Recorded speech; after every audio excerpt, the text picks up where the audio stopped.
Oke, bismillahirrahmanirrahim. Assalamualaikum warahmatullahi wabarakatuh. Welcome back di Bro Ode di sini, teman-teman. Saya lagi di luar ini, baru selesai jogging, rasanya fresh banget, luar biasa. View-view seperti ini saya pikir sangat penting untuk kita yang mengalami asam lambung. Jadi kalau yang sudah bisa jalan-jalan, ayo keluar, jangan di rumah terus, suntuk ya.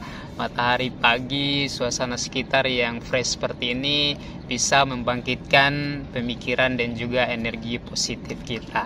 Jadi teman-teman, diskusi kita pada kesempatan kali ini masih tentang seputar asam lambung, gear aksesori dan psikosmatik.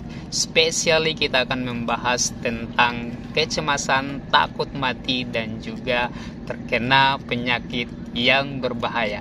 Jadi saya percaya teman-teman yang mengalami asam lambung pasti sudah pernah merasakan hal ini, bahkan mungkin ada sebagian di antara kita yang masih berada pada posisi atau dalam fase ini. Jadi kita selalu merasakan takut mati ketika ada sensasi, dan juga kita selalu membuat skenario sendiri bahwa kita akan terkena penyakit yang berbahaya hanya karena kondisi yang kita alami.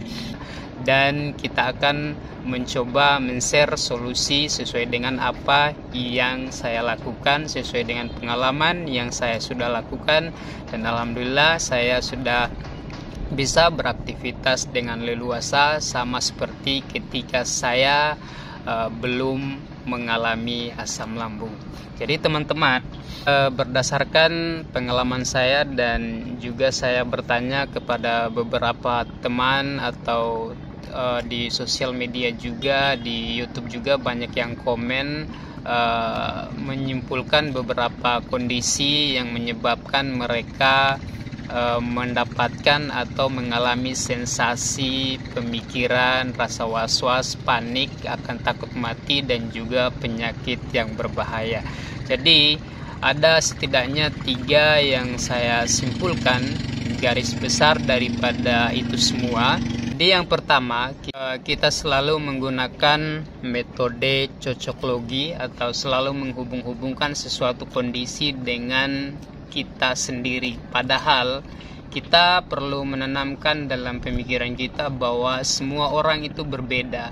Semua orang memiliki preferensi atau kecenderungan yang berbeda, tidak sama ya. Jadi menghubung-hubungkan itu saya pikir hanya menyiksa diri kita sendiri.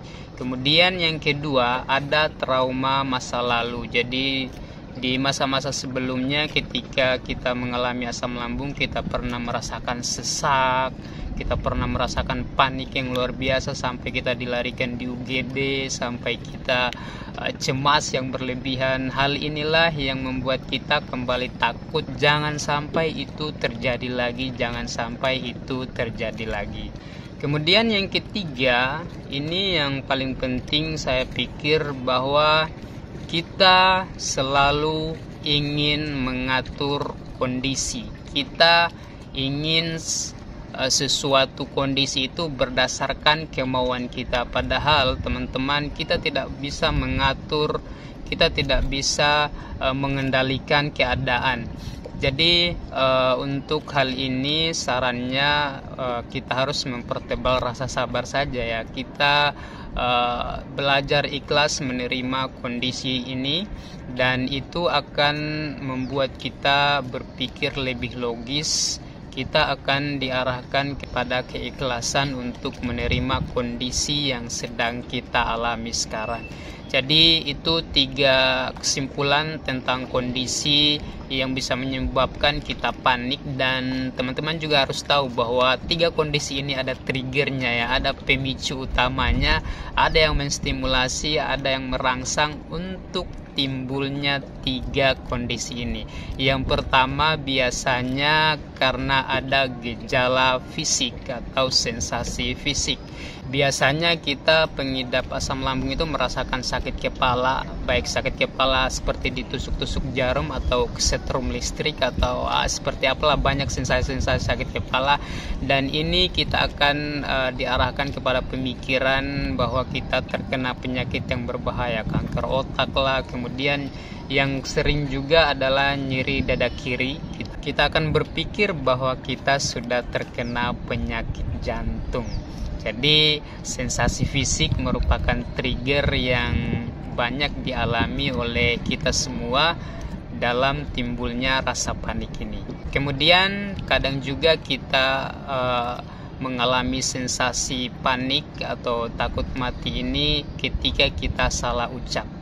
Jadi teman-teman, saya pribadi saya sering salah ucap. Biasanya salah satu contoh ya, saya masih ingat ketika saya membaca Al-Quran, kalau saya tidak salah di surat Al-Kahfi ada sebuah kata yang berbunyi kubul. Di situ saya baca kubur. Nah, di situ kemudian sensasi itu langsung muncul, jangan-jangan ini saat terakhir saya karena saya salah ucap. Jadi mungkin teman-teman juga mengalami hal ini, misalnya makan disebut makam. Intinya mengerahkan kita ke hal-hal yang akan membuat kita panik. Ini adalah trigger yang kedua. Kemudian ada juga kondisi di mana kita sedang senang-senang, kita sedang happy, kita sedang berbahagia, tiba-tiba sensasi itu datang dan kita langsung berpikir bahwa jangan-jangan ini saat-saat terakhir saya, karena sebelumnya saya tidak pernah se-happy ini, tapi sekarang saya happy, saya bahagia, bisa tertawa lepas seperti ini. Apakah ini saat-saat terakhir saya? Dan ini adalah kondisi yang tentu bisa menimbulkan juga rasa panik tersebut. Dan selanjutnya ada juga kondisi-kondisi di mana panik itu muncul ketika kita mendengar kabar duka, kabar kematian. Apalagi kabar itu datang dari tetangga kita, orang-orang yang tidak berada jauh dari kita. Kita akan berpikir bahwa kematian itu sudah semakin dekat. Hari ini tetangga saya, besok mungkin saya.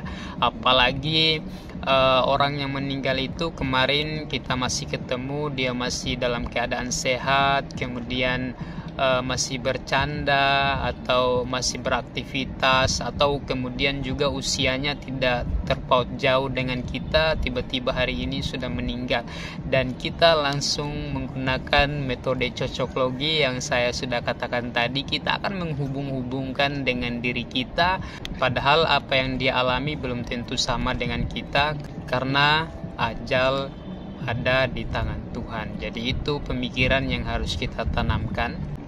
Kemudian selanjutnya berada di salah satu kondisi yang asing, misalnya kita berada di sebuah komunitas yang asing, kita keluar dan di situ ada orang-orang yang kita tidak kenal, maka sensasi itu datang dan kita berpikir bahwa jangan sampai terjadi apa-apa di sini. Tidak ada yang akan menolong saya karena tidak ada yang mengenal saya di sini, dan saya akan terlantar sakit, terlantar di sini. Itu juga adalah hal yang sering dipikirkan oleh kita atau beberapa orang di antara kita yang mengalami asam lambung, gerakseri, dan psikosomatik. Kemudian kondisi-kondisi yang menjadi trigger selanjutnya, mendengar suara burung atau kokok ayam yang dia berkokok dini ya. Misalnya biasanya kan kita mendengar kokok ayam itu jelang subuh, tetapi dari jam 10, jam 9 malam itu ayam sudah berkokok atau ada bunyi atau suara-suara burung.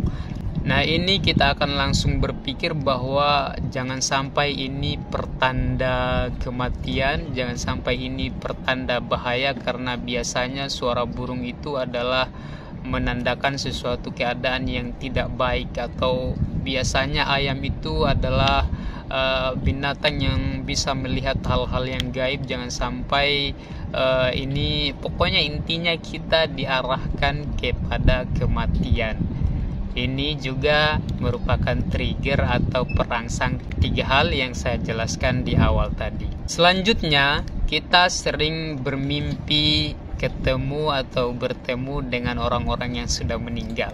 Nah, mimpi ini kadang-kadang disebabkan karena kita sering berpikir akan hal-hal yang berbahaya itu ya. Akhirnya kita terbawa sampai di mimpi. Padahal sebenarnya mungkin tidak ada kaitannya mimpi dengan apa yang kita alami, apa yang kita khawatirkan, tetapi karena kita selalu mengkhawatirkan hal itu, akhirnya itu terbawa sampai mimpi, sehingga kita akan diarahkan bahwa jangan sampai saya juga akan menyusul mereka, jangan sampai ini pertanda saya akan meninggal karena saya bermimpi bertemu dengan orang-orang yang sudah meninggal. Kemudian selanjutnya ada juga yang was-was ketika merasa bahwa tujuan hidupnya belum tercapai. Mungkin yang jomblo belum menikah, yang sudah menikah tapi belum punya anak merasa khawatir karena belum punya anak, atau tujuan-tujuan hidupnya yang lain belum tercapai, sehingga dia merasa bahwa masih banyak yang harus saya capai kalau saya meninggal sekarang, bagaimana tujuan hidup saya.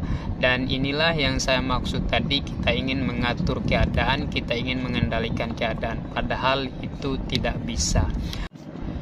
Nah teman-teman, bagaimana solusi atau alternatif yang bisa kita tempuh, yang bisa kita lakukan untuk mengantisipasi atau setidaknya meminimalisir hal ini? Yang pertama yang harus kita tanamkan bahwa takdir kita ada di tangan Allah Subhanahu wa Ta'ala. Jadi ada di tangan Tuhan. Kita mungkin saja menganggap atau berpikir bahwa ini adalah saat terakhir saya, tetapi kita harus menanamkan, kita harus kembali merasionalkan pemikiran kita bahwa sekencang atau sesering apapun sensasi ini datang, jika Allah belum berkehendak maka kita akan tetap hidup. Maka kita kembalikan atau kita pasrahkan semuanya kembali kepada Tuhan.